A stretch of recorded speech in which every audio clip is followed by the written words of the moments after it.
All right, so we're going to go ahead and get this started. So before we get started, I just want to make sure that everybody remembers to please keep your microphone on mute if at all possible.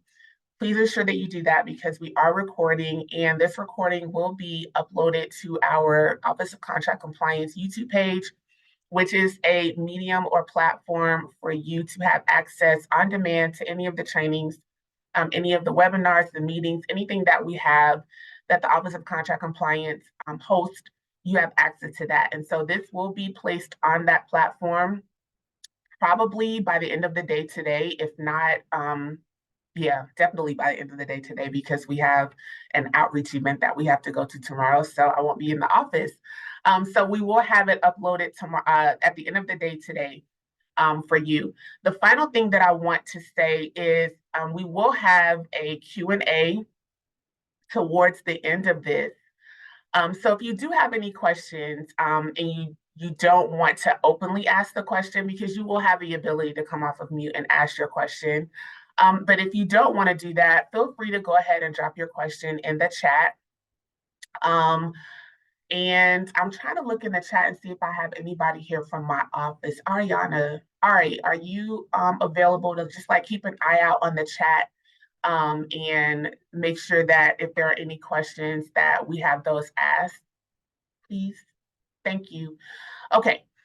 So let's go ahead and get started. I'm excited to have this conversation. Thank you so much, Elizabeth, for giving us your time today. I know that you're very busy in your role. So thank you so much for being here and for sharing with us the Bureau of Asset Management, kind of what your role is and how it all intertwines with the Office of Contract Compliance and the Chief Procurement Officer. So I'm going to start with just asking you all to just open us up by introducing yourself and then briefly sharing your respective roles and how those roles support each of the departments represented here interactively, if you will. So let's just go ahead and start with Liz. Thank you, Makiba. So again, my name is Liz Granato. I am the Bureau Chief for Cook County's Bureau of Asset Management. Just a little bit about the Bureau of Asset Management. So the Bureau is comprised of 3 departments. It's the Department of Capital Planning and Policy, which is responsible for all of the construction, renovation, demolition, any major capital projects required for the county. The Department of Real Estate Management, which manages all of the leasing, purchasing, acquisition, and disposition at times of some of our facilities. And then the Department of Facilities Management, which represents all of our custodial staff, as well as all of our trades staff to manage and operate our facilities. The county has over 19 million square feet of space that we manage, and it's spread across a very diverse portfolio, office towers, office buildings, a number of outlying courthouses, the largest single site detention center in the country at 26th and California, as well as 2 hospitals and a number of ambulatory clinics throughout the county. So we are a fairly large department, and being that we are the 2nd largest county in the country, we have a significant amount of space. And a very diverse set of spaces with a lot of different needs for each of those individualized spaces. And then I'd also just share that each year we passed on average $250 million capital improvement plan each year, where we identify the potential projects that are needed to support the county's facilities and future growth.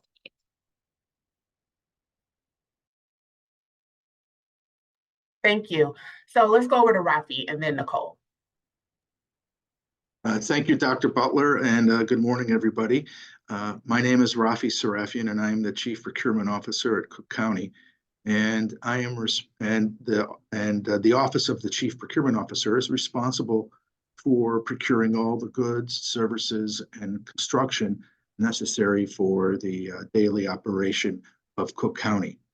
So for today's meeting, that means that we provide the support to Elizabeth and her team to make sure that her team has contracts in place whether for professional services such as architecture and engineering services or construction, or for the facilities that that Elizabeth is responsible for, and also the repair of them. And then also we're responsible for having contracts in place for her Department of Facility Management, so they can maintain the facilities that Elizabeth operates. And so we do that through our pursuant to our procurement code, and that means advertising IFBs, RFPs, and RFQs primarily for that support. And then we also amend the contracts that we have in place that are necessary, that are for Elizabeth and her bureau.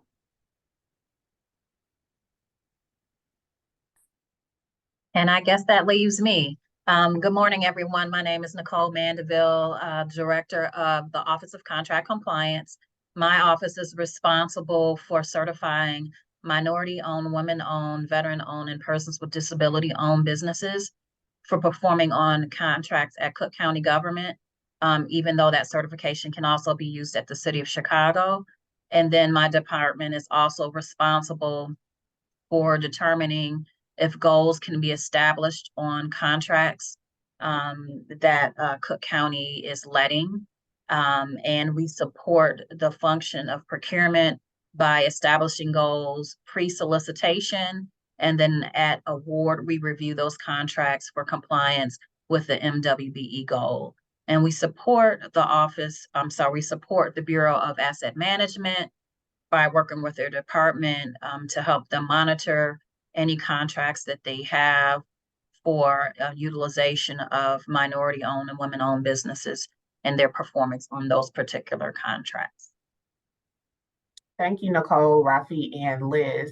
So I think that one of the questions that would probably be great to answer, I think a lot of our guests are looking for an answer to this question, Liz, is what types of procurements does the Bureau of Asset Management, and you did kind of go into the various departments that fall under your bureau. And we recently, by the way, did a JOC 101, just for the attendees who are here. We recently did a JOC 101, which is job order contracting webinar training that was absolutely phenomenal, which specifically focuses on the construction within the construction space. We did that, and that webinar is on the YouTube channel, but I know that department, capital planning and policy, falls under the Bureau of Asset Management. And so when we think about the types of procurements that the Bureau actually advertises for, can you kind of speak to that a little bit, Liz, to kind of educate the attendees here what that looks like? Sure. So, you spoke to JOC. That is the job order contracting method, is a delivery vehicle that we often use for kind of smaller projects. And JOC works by creating a pool of potential vendors who are pre-qualified to work on our smaller kind of capital projects. It's usually our renovations, not quite so much kind of our larger new construction projects. So that's JOC, and I don't want to go too far into that because I'm sure that 101 was probably a lot more insightful than what I can cover. The other ways that we also procure construction services is when we are looking to, like any other capital planning agency, we are often following a design bid build process. So we're often putting out requests for proposals for architecture or engineering services to support our design needs. And then moving those forward to our issue for bid documents for construction services for the county.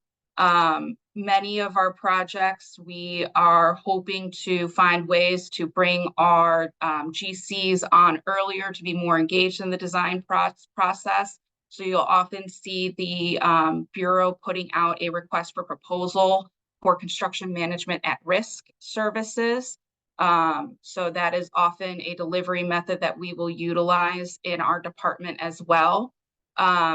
for our Department of Facilities Management, they are purchasing a lot of goods, right? So a lot of products and services to manage the day-to-day operations of the facility, their custodial products, and then the services to manage day-to-day maintenance that may go beyond the scope of what our trades, in-house trades, can manage. We also are putting out procurements for real estate management services. So we own a office tower at 69 West Washington. We actually contract out the management services for that building. We have a couple of other buildings where we contract out real estate management services. So you'll see those procurements coming from our team. So that, along with construction management services and program management services for managing the capital improvement plan at large, are the majority of the types of procurements you'll see coming out of asset management. Awesome. Thank you so much. Raffi or Nicole, was there anything that you wanted to add to that, or just leave that at that? Because we're going to circle back around and kind of bring you all into the conversation. You're on mute, Raffi. Apologies. No, nothing to add. Okay.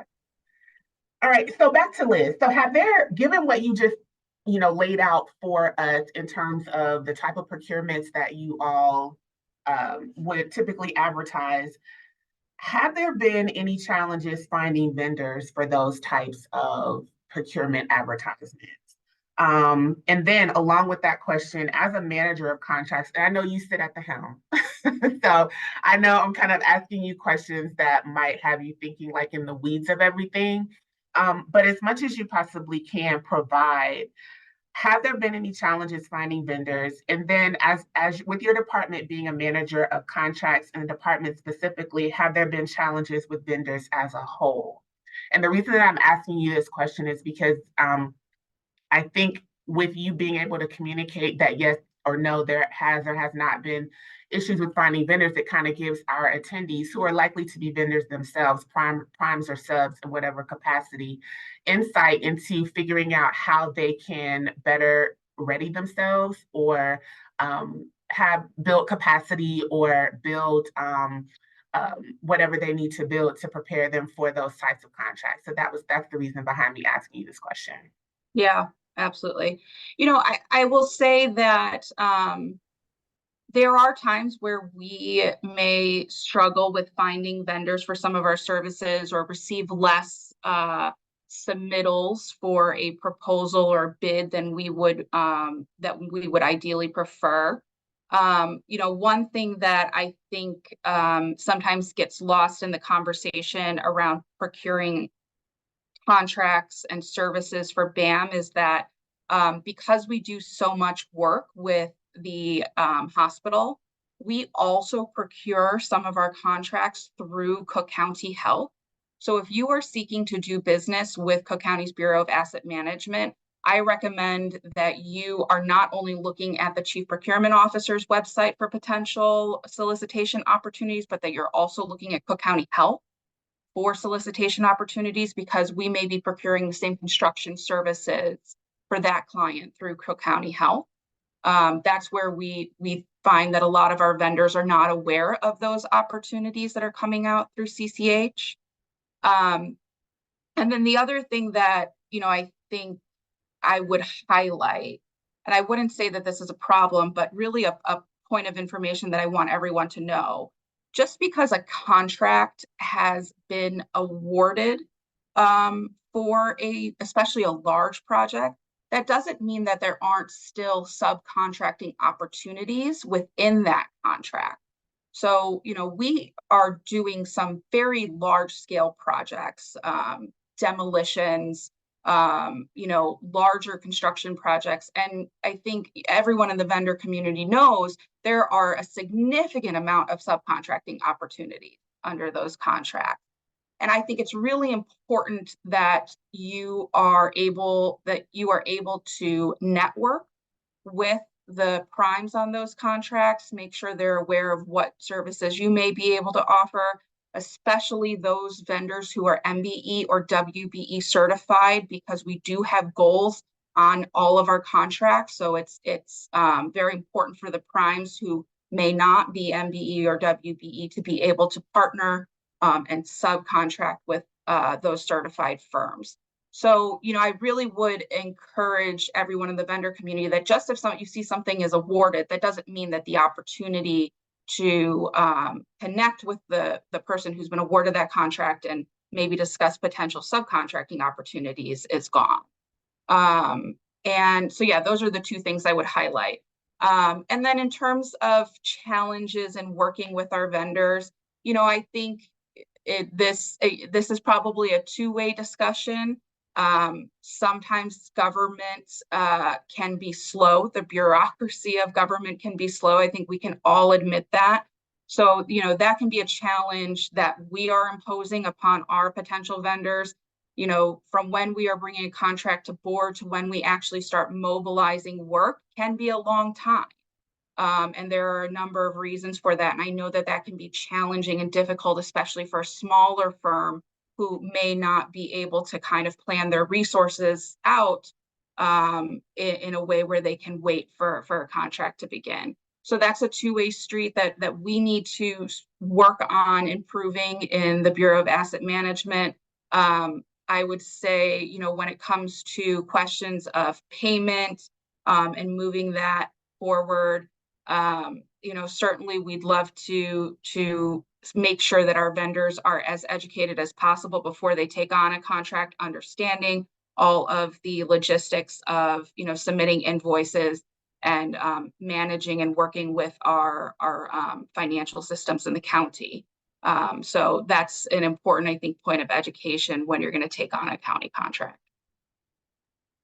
So I also thank you for that. I wanted to just briefly mention, to go back when you were talking about Cook County hospitals. So I don't know if our attendees know this, but it's definitely something that's worth repeating over and over and over again.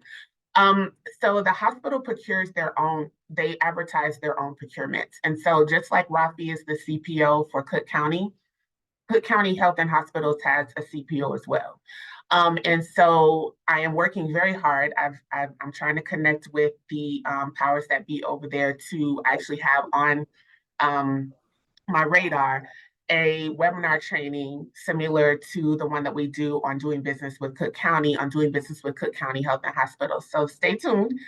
Those who are here, we are working on getting that done, because I think that's something that's really important for the community to know, that there are two different procurement processes. And I know when we do have a quarterly doing business with Cook County webinar that we're starting to do with Raffi's office.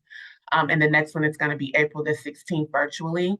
And Sheena, whenever she does talk about the presentation, she does kind of go into a little bit about Cook County Health and Hospitals.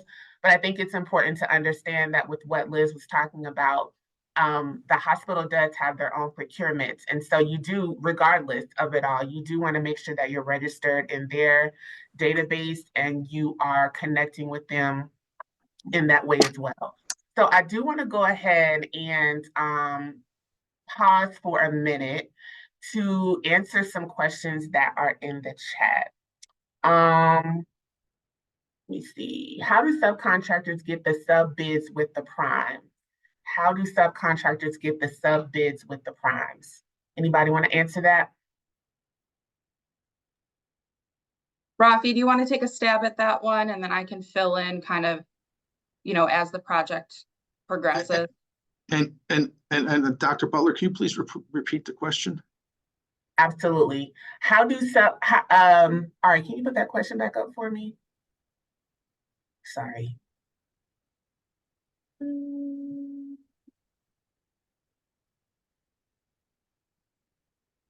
There it is. How do subcontractors get the sub bids with the prime? So that is going to once we advertise a solicitation, then potential subs will have to network with potential primes, and how can they do that? A number of ways. One way is if you are registered with procurement, and our procurement database is wholly separate from our MBE WBE directory. But if you are registered with procurement, and it's an easy process, then when you see a bid advertised at our homepage, you will also be able to see the list of firms that have downloaded that solicitation. And that download list is updated in real time whenever anybody has registered and then downloaded that bid or that RFP. So that download list you'll be able to see firms that are potential primes, be able to see firms that are potential subcontractors. So you can use that information that we're providing to network with potential primes on a solicitation. And we give you the contact information as well of everybody that has downloaded a bid.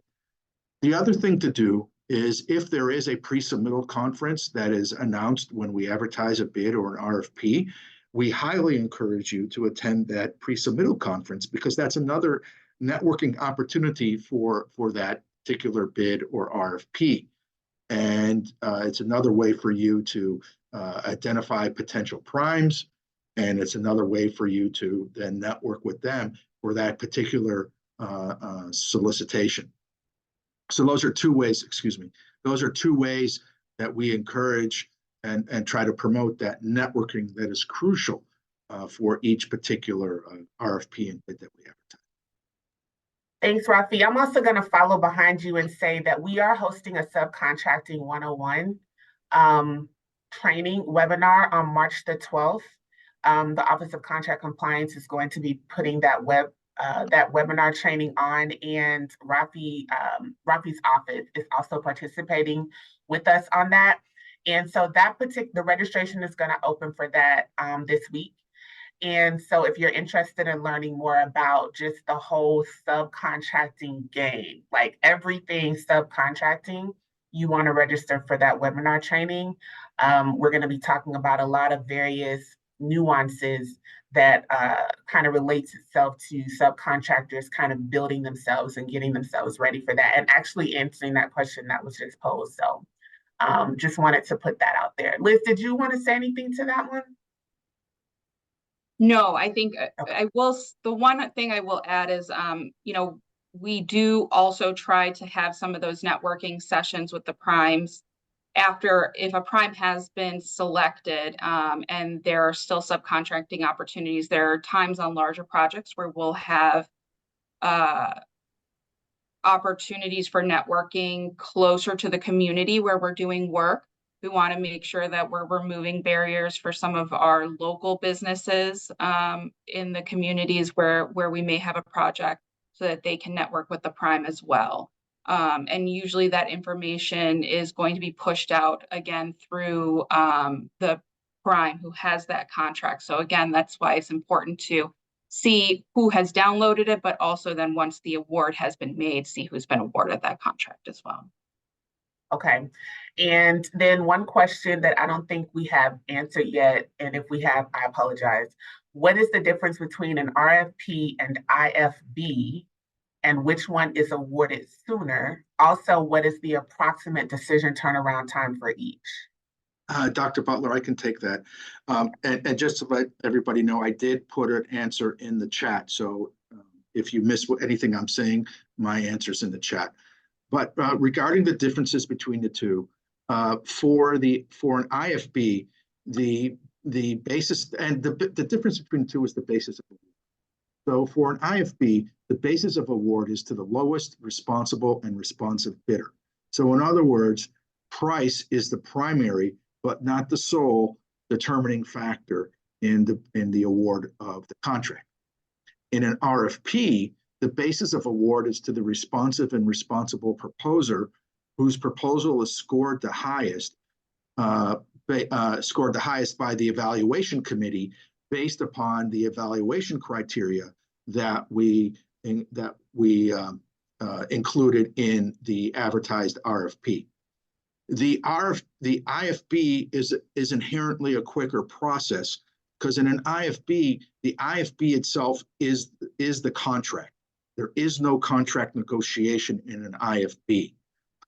Unlike an RFP, In an RFP, once the evaluation committee has completed their work and they've identified the highest scoring firm, then the next step in the process for us is contract negotiation.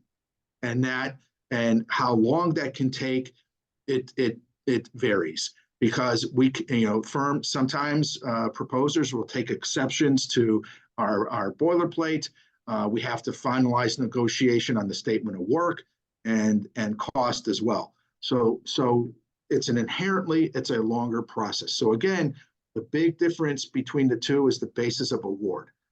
Again, bid, award to the lowest responsive bidder. RFP, we're awarding to the highest scoring firm based upon the evaluations committee scoring and use of the evaluation criteria that was advertised. And then in terms of the process time, IFB quicker because that's the contract itself, no contract negotiation. RFP, scoring by the evaluation committee leads then to the next phase, contract negotiation. Great, thank you, Raffi. And then one last question before we continue on with our talk. Once the RFP is awarded, how does Cook County ensure that primes are meeting their MBE goal for the project? Nicole, you want to answer that one? Yes, I will take that. So when a vendor submits a solicitation and is awarded, they are required to submit a utilization plan with that solicitation, and we review that for compliance with the MWBE ordinance. Once a contract is let and finalized, then it is monitored by the Office of Contract Compliance to make sure that the vendor is meeting the goals that have been established on a particular contract. One of the ways that we validate that is whenever Cook County pays a vendor for services or scopes of work performed, then there's an auto-generated message sent from our database that says, hey, we noticed you've been paid. Please confirm that you've been paid. Then the subcontractor is required to do the same. So if you are a prime operating on contracts or sub operating on contracts, it's imperative that you validate each time that you've been paid on a particular contract. If you are a vendor and you are not meeting goal on a contract, then you will get a nice communication from the Office of Contract Compliance to inquire what is your plan for improvement, or how do you plan to meet the goal. The goal is that vendors should always be paying attention to where they're at with goal setting. You wouldn't want us to be the ones who mention that to you. Great, thank you. All right, so I think those are the questions for now. And then remember, we'll also have a few minutes when we're finished if anyone has any additional questions. But thank you all so much for answering all of the questions that have been posed already. So back to our talk, I just have a couple more questions for each of you. So for each of you respectively, what is one initiative or goal of your department in the upcoming fiscal year, or actually in the current fiscal year, that will better serve or contribute to serving the vendor community while also improving your department's output? So I know they kind of work simultaneously together like I'll just speak for myself. With the Office of Contract Compliance, since I'm the Deputy of Strategic Initiatives, the initiatives that we put forth are actually in place to benefit both the vendor community, small business community, and also to help the objectives and the goals of our department together. And so kind of with that thought in mind, are there any initiatives that any of you all have that you're working on right now for this upcoming, for the rest of the fiscal year that could kind of help enhance the vendor community or grow or help them to perform or anything like that? Sure, I'd like it to. Go ahead. Mine is pretty brief. So I'll just say, asset management has, set a commitment along with our partners in contract compliance and the Chief Procurement Office to be more proactive about doing outreach about the potential procurement opportunities coming from asset management. So We are planning regular outreach events just to talk about the specific opportunities that we have planned for the rest of the fiscal year, so that the vendor community can be plugged in and have some awareness of what might be coming down the pipeline from asset management. And I'd like to say that what events like this wonderful fireside chat are ways that procurement is trying to do outreach and engage with the community. We make ourselves available all times. We're in commissioner districts. We just did an outreach event in one of the commissioners' districts. We're going to be doing more throughout the year. We make ourselves available. We do, I think, as Elizabeth was saying, we do contract-specific outreach too. I think mention was made of our JOC program, and we got wonderful response to the solicitation when we advertised it last year, and I think I think Elizabeth would agree. One of the reasons why was that we did targeted outreach for that particular our JOC program. In advance of us advertising the solicitation. We also, I think something I like to stress too, all of us, if you're like me and, I'm on the internet all the time, and I think if you're on the internet, bookmark the county's homepage, bookmark procurement's homepage, asset management has a homepage, compliance has a homepage. We make a lot of really great content available, and we're always updating it. And that content, will help, further, help you further to understand our operation globally, whether it's Elizabeth's, Nicole's, or procurement. And there's all this great information we have that can answer your questions and help you make the strategic business decisions you need to make. So those are some of the things that we're doing. And last but not least, if you haven't received the announcement on April 9 at the UIC Forum, we're going to be doing our second annual Pathways to Cook County Summit. And it's from 9 to 2. And it's a wonderful day for the public to learn about Cook County and how you can access into Cook County, whether it's through compliance, whether it's through a bureau like Elizabeth's Bureau of Asset Management, whether it's through procurement, or whether it's through our Bureau of Economic Development, or even our Justice Advisory Council. There are many access points into Cook County, and it's going to be a really wonderful event where you can. Our county departments are going to be there in the exhibition hall, along with our sister agencies. We're going to be running workshops throughout the day. Elizabeth's team is going to be doing a workshop, I believe, on JOC. Nicole and her team are going to be doing a workshop, as well as procurement's team and the Business and Economic Development Bureau as well. And the Justice. So we encourage you to be at the UIC Forum on the 9th of April from 9 to 2. So I'm sorry if I spoke too long in my answer. I was just going to add on to Dr. Butler's spiel for the Office of Contract Compliance. But essentially for us, for 2024, we're focusing not only on expanding our strategic engagement in the community, but the intentionality in that engagement with the community. You've seen some of that work already happen through the fireside chats, for example. We have a variety of contract connection events that we have planned throughout the year that are industry targeted. And then we're looking to essentially attract newer types of vendors who can perform on our contracts. And I'd also like to highlight that we're spending the year really trying to provide tools to go in the vendor's toolkit so you can be more prepared to engage the county when you come to work with us. What we're finding is that it's great to want to do business with Cook County, but sometimes vendors are not exactly sure how to engage, where to engage.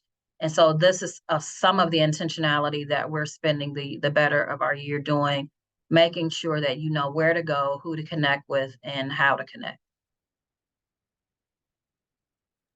Thank you. And I will also add to this question briefly. So as I mentioned earlier when I opened up, my job within the Office of Contract Compliance is education, educational awareness, educational development, making sure that our vendors are ready and capable, working with the other divisions within this department, which is our compliance division, which is headed by Deputy Director Janetta Cardine. Also, our certification department, which is headed by Deputy Director Desiree Atkins. So the three of us work together to identify and idealize different types of trainings and webinars so that our vendor community can be ready. Like the overall theme of what we want to do in response to a lot of what our commissioners are looking for, in response to what our user agency partners, departments, stakeholders, small business community, in response to what everybody is wanting, is we're wanting to make sure that doing business with Cook County is enjoyable and that is accessible, and that we have the types of vendors who are able to do the work when called upon. And so moving forward in this year, one of my greatest initiatives is kind of leaning into education, figuring out exactly what the vendor community needs to ready themselves, and then providing training for that. I'm a former educator, and my whole stance is when you leave, you need to be able to make movement. You just don't need to leave with information, because that's not really going to do much.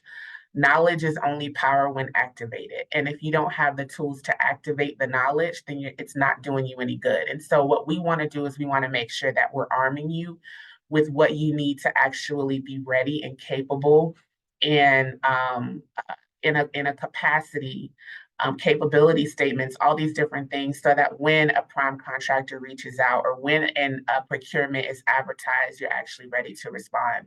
So that's kind of what the Office of Contract Compliance is focused on this year. We do have a few more questions. We have about 15 minutes, and so we're done, but I do have one last question. Is there any type of commitment that you'd like to leave our attendees with today as we continue to work together to and through improving the overall mission of the Procurement Office, the Office of Contract Compliance, and the Bureau of Asset Management collectively together? So is there any type of commitment, anything that you want our audience to know from your department specifically? If I can answer that first, and I touched on it earlier. If you're not registered with procurement, I encourage you to please register with the OCPO at Cook County for a number of reasons. As I mentioned earlier, a big reason why is that if you want to see the list of firms who have downloaded a solicitation that we have advertised, you have to be registered with us. If you want to view / read and then download that RFP or bid that we have advertised, you have to be registered with us. Another nice feature of registering with procurement. If in the registration process, you're going to tell us a little bit about yourself, including your areas of interest. And then when we advertise a solicitation in your area of interest, you will get an automatic email from procurement that says, we have advertised such and such bid today. So in other words, you don't have to come to us to learn about the available opportunities. If you register with us, we're coming to you. And so those are 4 real good reasons why I encourage you to register with procurement. And it's an easy process. You go to our homepage, there's a link for registration. It's an easy process. And once you're registered, it's a one-time registration. That's it. The other thing I can stress is also bookmark our homepage. I shared the link for procurement's homepage in the chat. Bookmark it, visit our homepage all the time. We're always adding new content. We make all of our contracts available, all of our active contracts and inactive contracts. And we make the amendments to those contracts available. So in other words, you don't have to wait for us to advertise a bid that you're interested in to get a general idea about what our requirements are, whether it's boilerplate or whether it's the specifications or the statement of work. Now, from contract, things can change. Our needs are always fluid and evolving, so they can change. However, to get a general idea of what our requirements are, the information is already there. So you can begin to start strategizing well in advance of us advertising a solicitation to understand what our needs are. You would also be able to see in our contracts what prices we're currently paying, whether it's in the contract or there's been an amendment. So we're really giving a lot of great content about our contracts, so you can begin to sharpen your pencils, like an incumbent, and you can start preparing well in advance of us advertising a bid. And lastly, we also make our bid tabulations online. So if you want to see what your competitors bid the last time we advertised the contract, you can see that detail too. So so I'll stop there.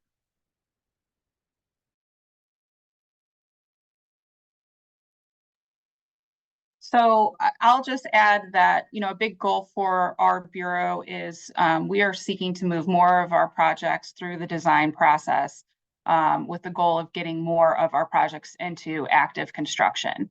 So that means that over the next couple of years, you're going to see more solicitation opportunities for construction.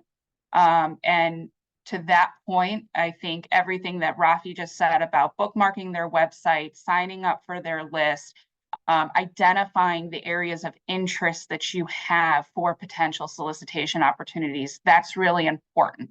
And I would really encourage everybody to do that and then do it again, but for Cook County Health on the healthcare side. And, if you are seeking to do business with the county, but maybe there aren't opportunities right now, and you are a MBE or WBE owned company and not certified, I really recommend that you use this time now to work with contract and find out more about what it takes to get certified. That's something that we have learned from some vendors. They may be owned, MBE or WBE owned, but they don't have that certification. And without that certification, the benefits to that potential work is not there. So I'd really encourage everybody to reach out to contract compliance if you're not certified, and make sure that you have the appropriate certifications to qualify as an MBE or WBE with Cook County. And then I'll add to that, since you said MBE, WBE. So it's important to know that in order to perform on a Cook County contract, you must be certified with either Cook County directly or the City of Chicago, as we have reciprocity with the City of Chicago. While the state of Illinois does accept our certification, we don't have reciprocity that way. So if you're certified with the state of Illinois as an M or WBE, you cannot use that certification here at Cook County government. So what I'll leave you with is, if you're interested in performing on a Cook County contract and you're not certified with either us or the city, we encourage you to get certified with Cook County government. And then don't wait till you want to be on a contract. These things do not happen overnight. The process is not a 15-day, a 10-day, oh, I'm on a contract, hurry up and push me through the process.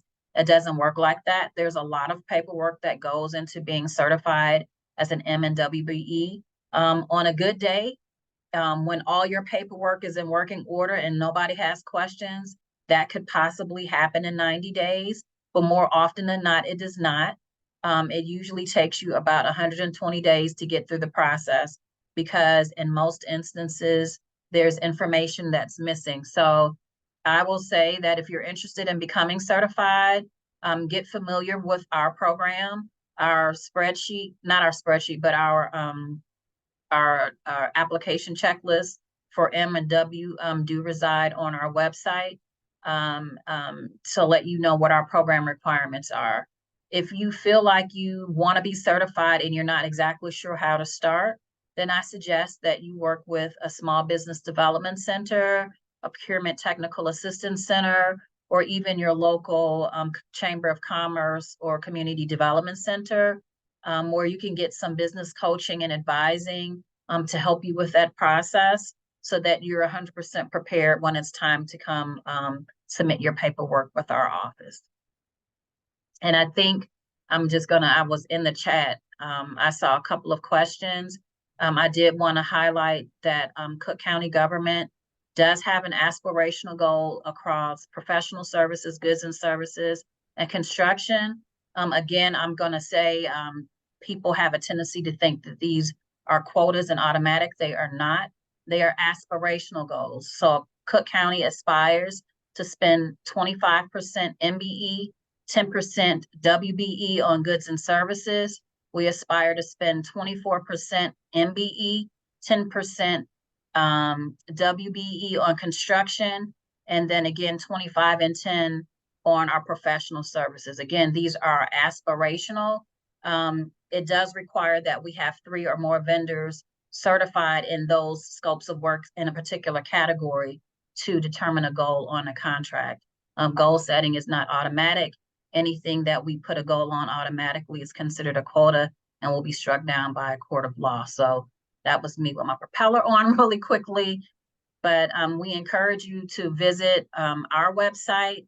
If you're not certified by Cook County government, but you are certified with the City of Chicago, you are able to perform on a Cook County contract. You are just required to provide a copy of the City of Chicago certification letter and a copy of the contracting affidavit along with that submission. So I wanted to at least provide that information to you.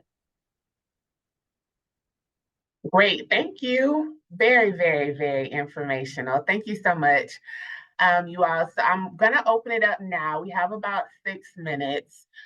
Are there any questions that someone has that you would like to come off of mute and ask your question directly to? I know there's some questions that are coming in the chat, and I believe Raffi's getting to them.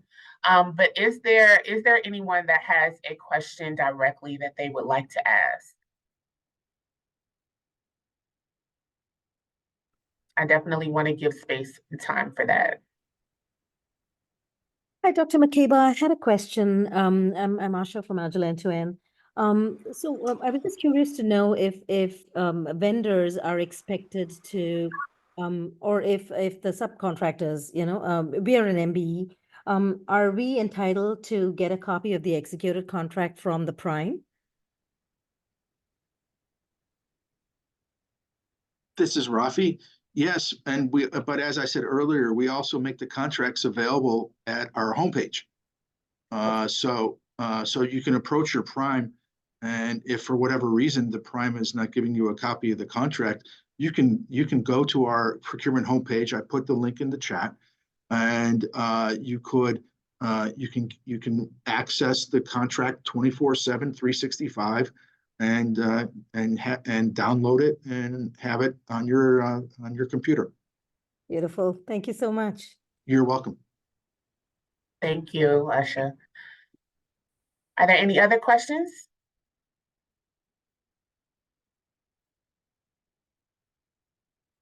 This is your chance. This is your chance if you have any questions for either Liz, Nicole, or Raffi about compliance, procurement, or the BAM, the Bureau of Asset Management. Dr. Butler? Yes. I just want to let everybody know, I'm going to put into the chat the link, the link directly to our contract library. So it's easy to access. And something to keep in mind about our contract library, you can search for contracts by a number of parameters. Keyword, the name, maybe the name of the contractor. Maybe you know the contract number itself. Maybe you know the name of the department on whose behalf procurement advertised the solicitation. So there are a number of ways you can search for the contracts.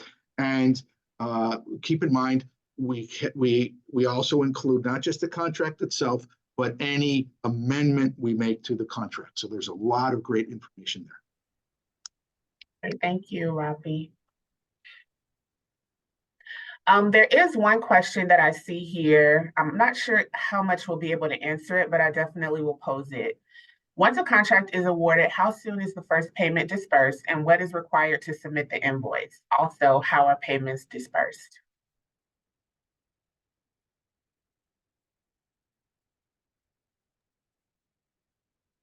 So I Submitting, can give, go ahead, Raffi, Elizabeth. I Go can ahead, give a Elizabeth. very, I can give a very surface level answer of that. And, you know, I would just say that um, it will be dependent upon you know, what the service is for. But generally, once a contract is awarded and signed, we will execute a purchase order for that contract that we can use to fund the services in that contract.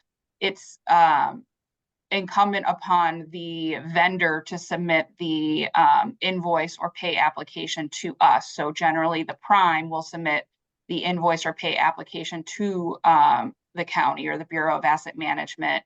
We will pay the vendor, and they are responsible for any payment to their subsequent subcontractors. And if I could supplement Elizabeth's answer, by our procurement code, we only pay for work performed. So we don't do advanced payments. So in terms of the timing, you know, it all depends on the work progress. Great.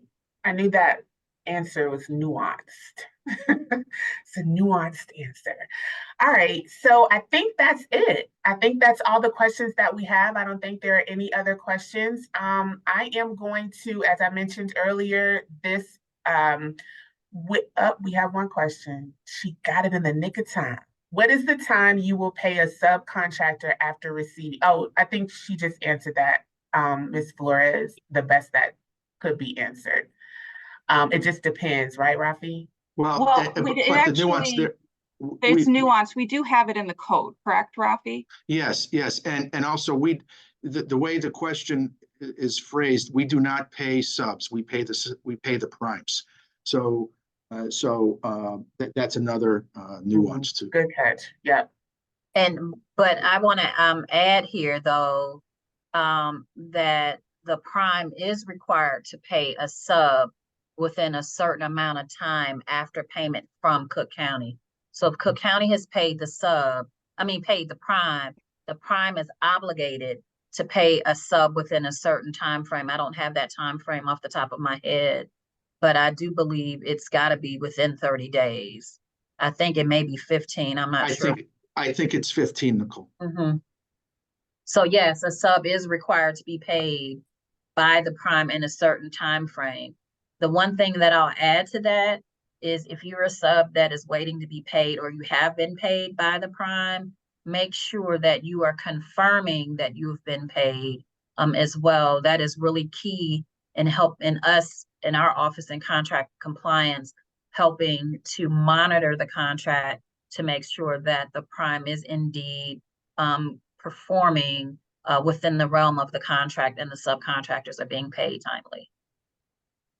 And I will add as a note, payment can be prolonged if your invoices are not in order. So if your invoices aren't in form and substance that a using department needs to receive it, that could prolong your payment. So you may want to kind of engage in your user departments on what your invoice templates look like, so you would know in advance what kind of information they are looking for to be detailed in an invoice so they can process their payments timely. Great. Thank you, thank you, thank you. All right, so Abdul, so to answer your question, you're actually going to get a copy of the chat. So that kind of leads into what I'm getting ready to say as we close out. Thanks for that question and a reminder for me. So I will send out an email, follow-up email, probably by the end of the day, and it will have a link to the YouTube video, which will be this. You will have a link there where you can go and look at this as a refresher anytime you want. I will also include in the email the link to register for the 2024 Cook County Pathways to Cook County Summit, which will be on April the 9th. Raffi talked about that earlier. I will have that link in there for you to register for that. Highly, highly, highly suggest that you put that on your calendar to attend if you are available on that day. Please, please, please sign up and register for that. So I'll include that link for that. And then I will also attach the chat. So you'll have everything that was in the chat, you will have as an attachment, and you can have it available. All right, so thank you all. We went to the wire. You all are awesome. Thank you so much for being here, you guys. And we have these are quarterly procurement talks, fireside chats. Raffi and Nicole are regulars. Every time we will have a new special guest. So next time, I don't know. We'll see, but you got to make sure you're here. So look out for that. If you get newsletters from me, you'll get that. If you don't get newsletters from me, then send me an email and tell me to add your email to my email list, and you'll get my newsletters with all of that. Otherwise, thank you all so much. It's been wonderful. You guys have a great day. Thanks, Raffi. Thanks, Nicole. Thanks, Liz.